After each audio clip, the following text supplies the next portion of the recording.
Many moons ago, one of my wonderful patrons, Joey K., suggested that I do some challenges or contests. Check the video description for a link to the free sample pack that I assembled from bits and pieces of my other sample packs. The rules of this first contest are simple. You can only use the samples provided as your audio sources. But other than that, there are not many restrictions. Feel free to use whatever hardware or software that you like. Audio-only submissions are more than welcome, but due to the fact that the focus of my channel is on demonstration and live performance, you will receive impossible to quantify bonus points if your production is submitted as a video, even if that's simply just poking around your DAW arrangement as it plays back. I'm putting a soft deadline of April 20th, and I'm going to judge the entries based on my own completely subjective and very vague criteria. I'll put together a finalists video featuring my top picks, and if you'd like your opinion taken into account, make sure to leave a comment on that video when it appears. Based on a mixture of my own personal bias and the Peanut Gallery commentary, I'll select a winner. At this time, there are no prizes except a smug sense of self-satisfaction and some meager exposure. I would never ask others to work with samples that I wouldn't be willing to use myself, so here's some footage I shot of an Octatrack production session using the challenge pack.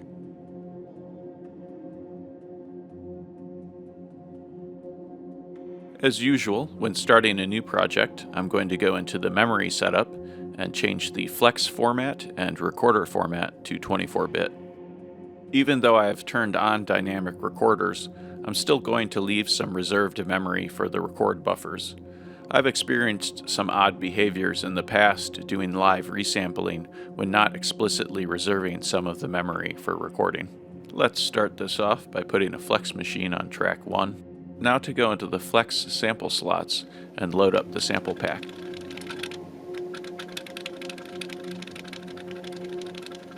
Let's take a listen to some of these samples.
When I was selecting the samples, I decided to provide a good amount of variety while still trying to offer a bit of a challenge.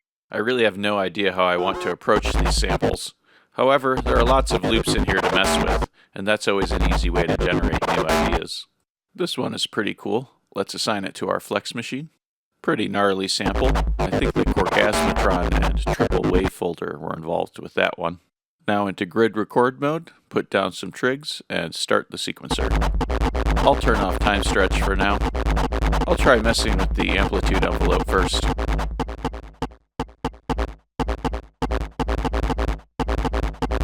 Now that the amplitude envelope is chopping it up a bit, I'm going to add some modulation. Since I'm working with a loop, modulating the start position will give me nice variety. Now that the amplitude envelope is chopping it up a bit, I'm going to add some modulation. Since I'm working with a loop, modulating the start position will give me nice variety. Since I'm working with a loop, modulating the start position will give me nice variety.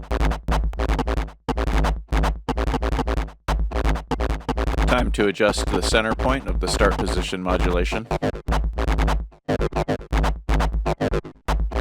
I'll put some P-locks on these trigs to increase the variety in the pattern. By P-locking the start position and the LFO depth on this trigger, it will always be playing the same part of the sample. And I'll change the LFO speed and depth on this trigger so it selects from different portions of the sample at different times than the other triggers. Let's see what putting the filter to work can do for us.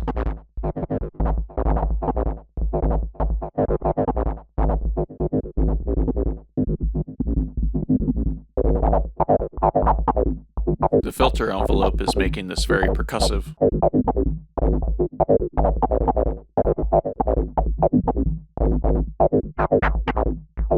The filter has cleaned things up. Let's see how raising the release time will affect things. Let's trade this delay for a compressor. Higher RMS values tend to smooth the effect of the compressor. I want it a little smoother, but not too smooth. Mostly I want this compressor to distort and pump the signal, so I'll have a relatively slow attack with a relatively fast release.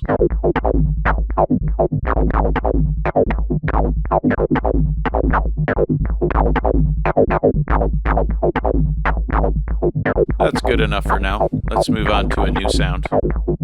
If you press the right arrow in the machine selection menu, it will actually take you directly to the sample slot list.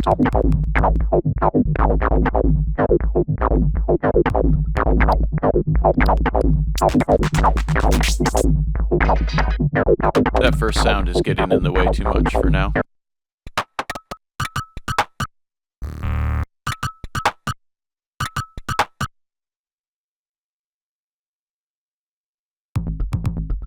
That's interesting. That's the default sample that was on this machine. I think I preferred that default one.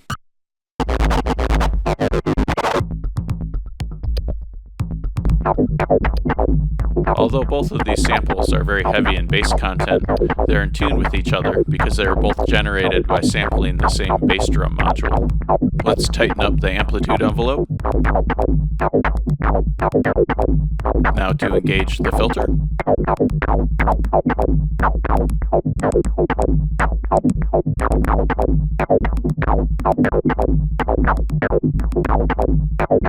Need to mute my first sound again. Yeah, this isn't how I want this sound to be at all.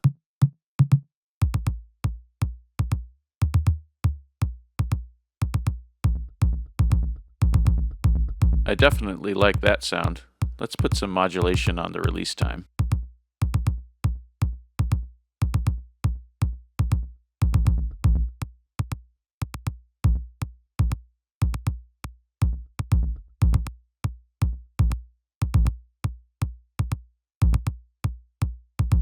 I'm getting a little bit of what I was looking for. Need to change the central position.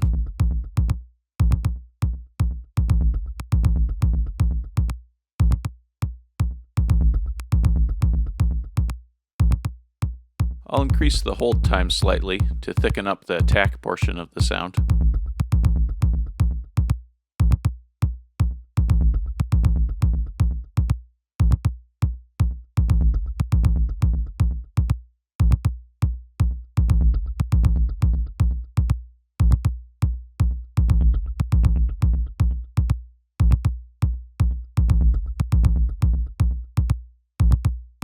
Now to see how much of a mess I have when I unmute my first sound. I'll attempt to clean this up by reducing the release time.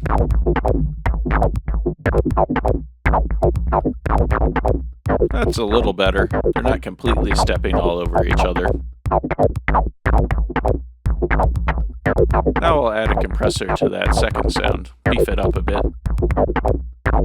I don't want to lose any of the attack from the 808 bass drum.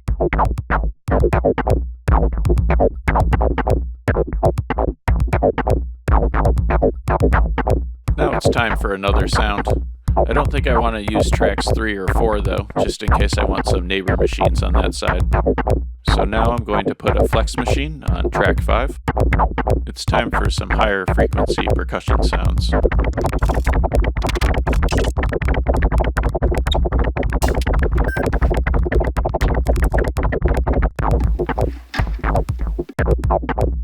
Greybeard's eating at half speed should be pretty good material to work with.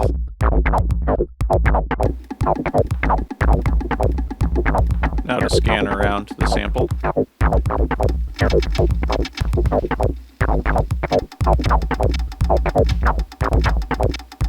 Let's see what's possible with the filter.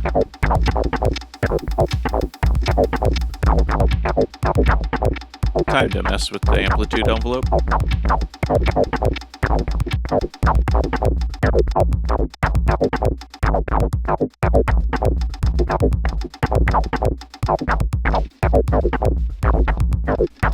I'll put some LFO modulation on that start position.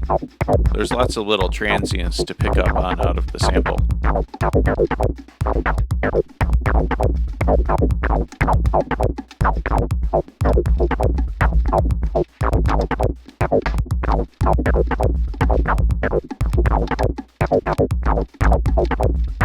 Now that I have some start position modulation, I'm going to adjust the start parameter and scan around the sample a bit more.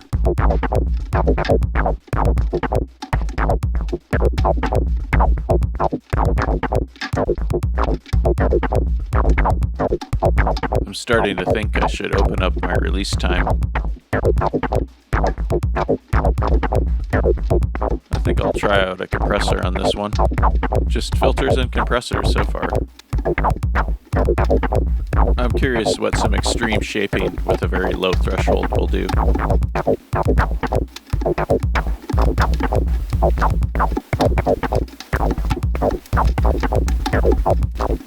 This feels a bit slow. Let's try some faster tempos. Not feeling it up here.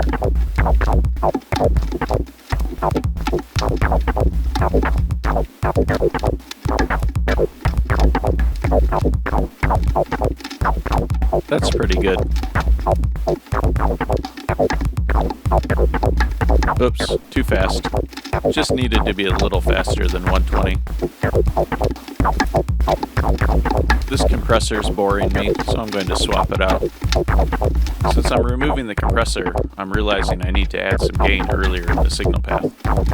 Engaging the filter distortion and increasing the filter resonance will increase the overall gain.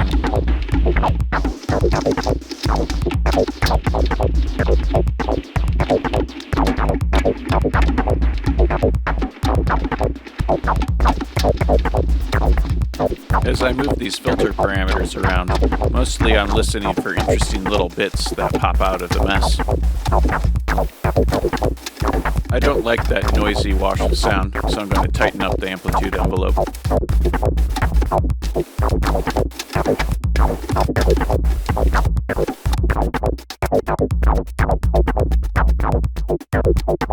And I'll add a little bit of gain with the volume parameter. Now that I've made the sound short and choppy, I'll try changing up its ambience with some reverb.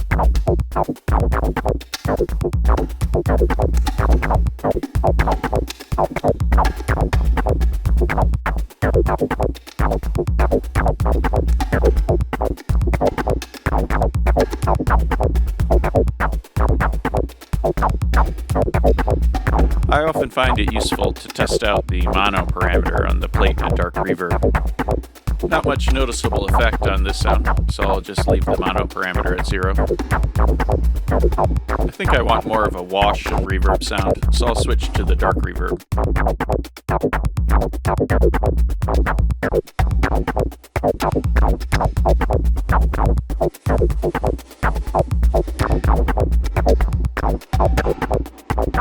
I'm already greatly preferring what the dark reverb does with these transients.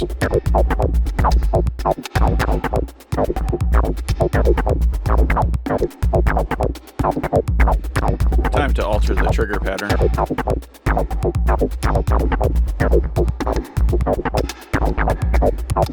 Time to change this to per track scaling. And I'll change the master pattern length to 128 steps.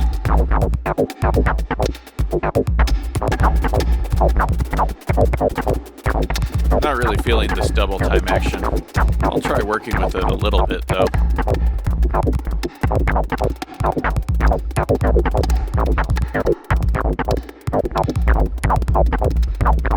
really not liking that double time multiple.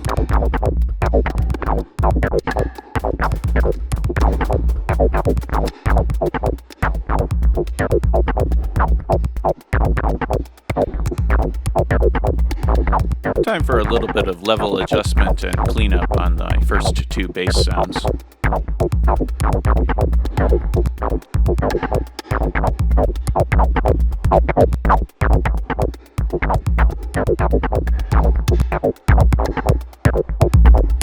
Now we're starting to get some fat 808s.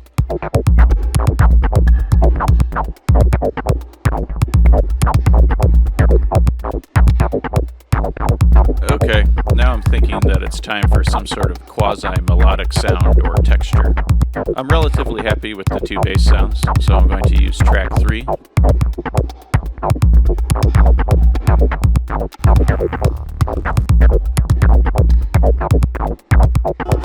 This sample is probably the closest to what I'm imagining. And I definitely want to turn off time stretch for now. Let's get some trigs down. And let's scan through that sample.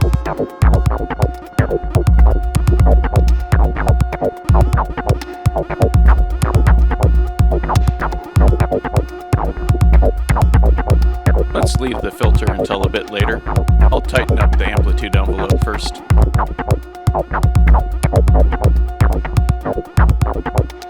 Start position modulation almost always has something to offer. You just need the patience to listen carefully for the most interesting combinations.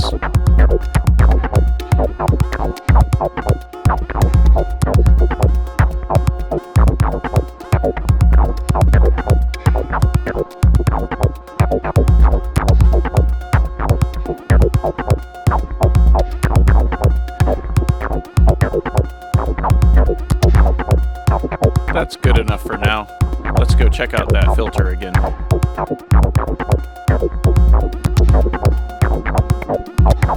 This filter isn't really blowing my skirt up.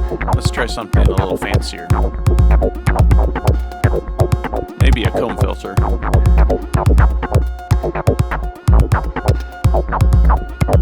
Now that the comb filter is resonating and generating a distinct pitch, it's pretty obvious that the Machinedrum sample is not tuned to A440.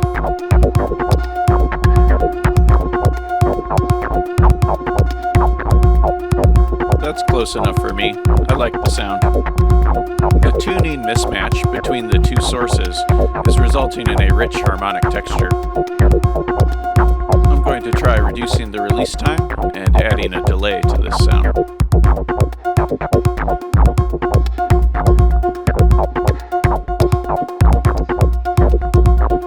I definitely want some more effects on this, so it's time for a neighbor machine. I want more ambience, so let's go with a dark reverb.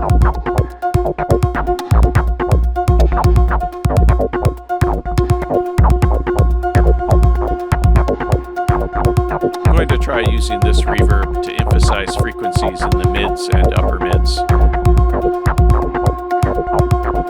Now to put some P-locks on the triggers to increase the variation in the pattern.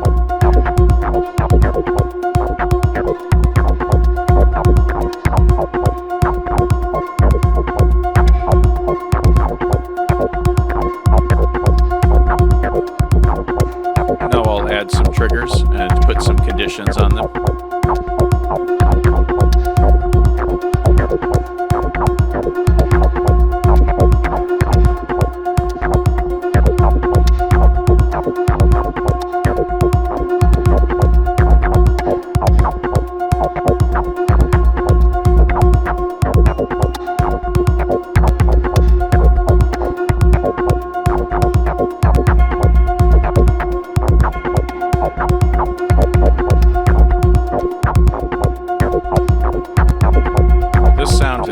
Surprisingly sparkly. I find it very interesting how the printing of the reverb in the Machinedrum sample gets transformed into this ambiance when adding additional reverb from the Octatrack. The use of the comb filter increases the spaciousness even more. Now Now that this sound has been fleshed out a bit, let's try scanning around the start position.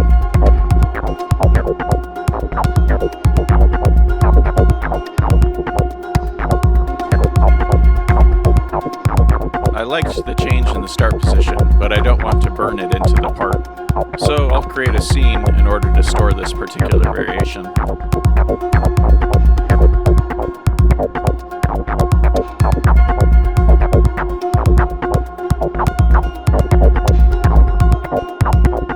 Let's mess with the first effects slot on the neighbor machine.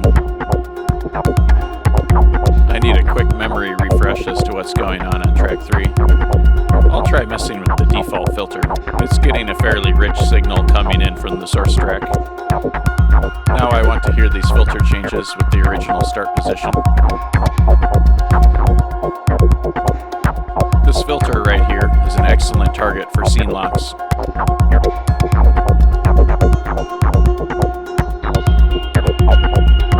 Let's put some scene locks on some of the other sounds and try fleshing this scene out some more.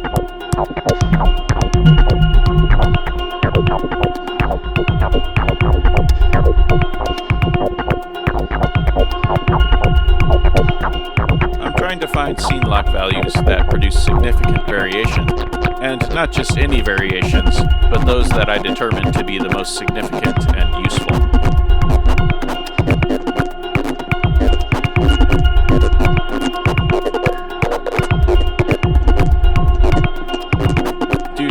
High resonance value on this filter, small changes in the frequency values can have big effects. Maybe some scene locks for that high frequency sound delay.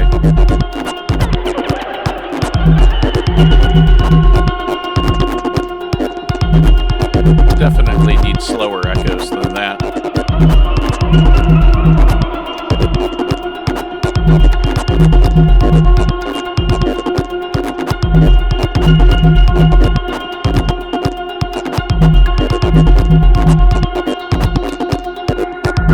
Lots of distortion from the high resonance. I'll turn that down.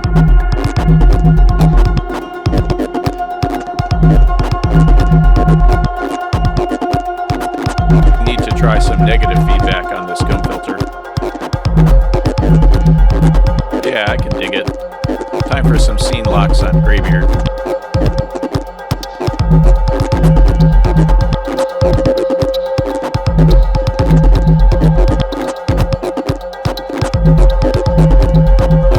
Create a wash of sound in an upper frequency range.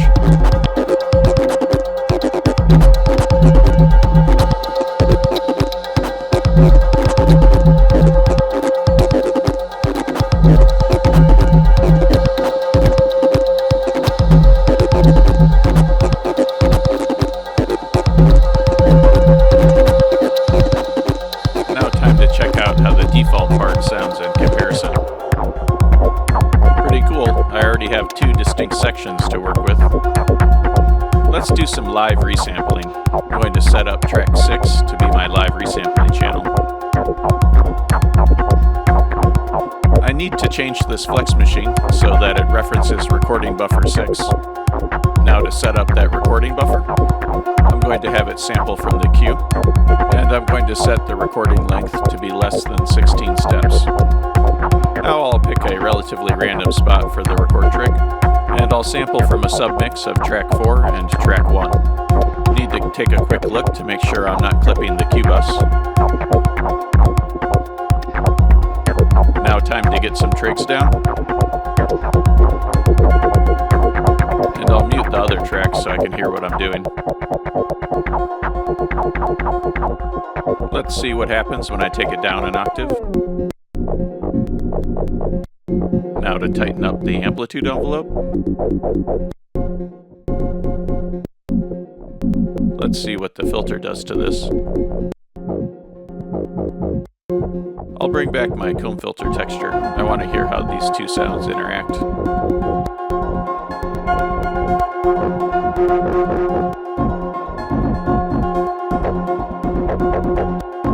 This This filter isn't doing anything interesting. Let's replace it with something else. A chorus should be helpful in adding some depth as well as differentiating these sounds from their sources.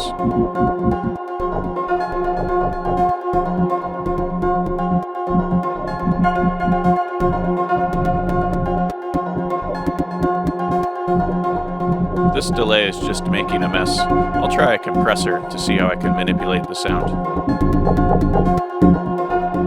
I'm not trying to emphasize the initial transient, so I'll use faster attack times here. And I don't like these transient clicks at the beginning, so I'll increase the attack time of the amplitude envelope. I'll try a different repitching on this resampling channel. Let's hear how that interacts with the bass sounds. That repitching would probably be good scene variation, but I don't like it in the default part.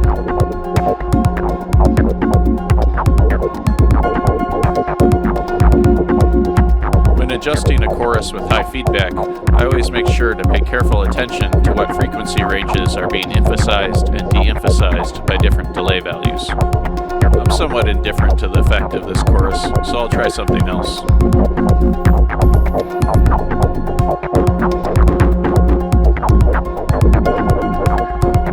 I like the effect of the triggered amplitude modulation. It's probably worthwhile to note here that the lo-fi effect and the filter effect are the only effects that can be triggered. Triggering the filter activates the filter envelope, and triggering the lo-fi effect restarts the amplitude modulation. Not getting much out of this lo-fi effect. I'll change it back to the default filter.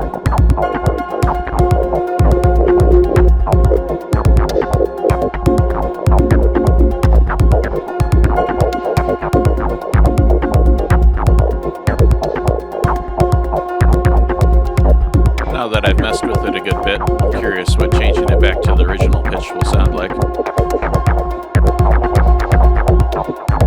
Back to an octave down. Reducing the pattern length of the resampling channel will help increase its variation.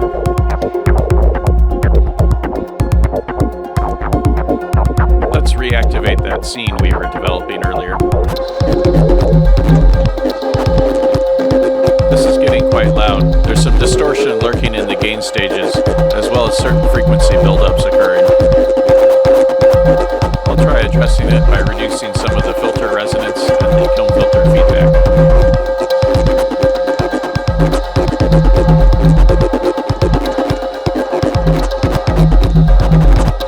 The live resampling interacting with the scene lock variations can often produce unanticipated results.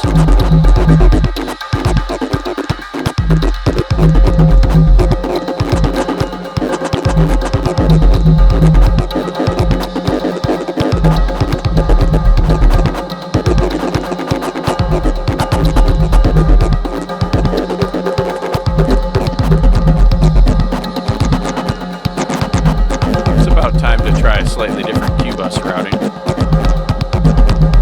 Now back to the default part.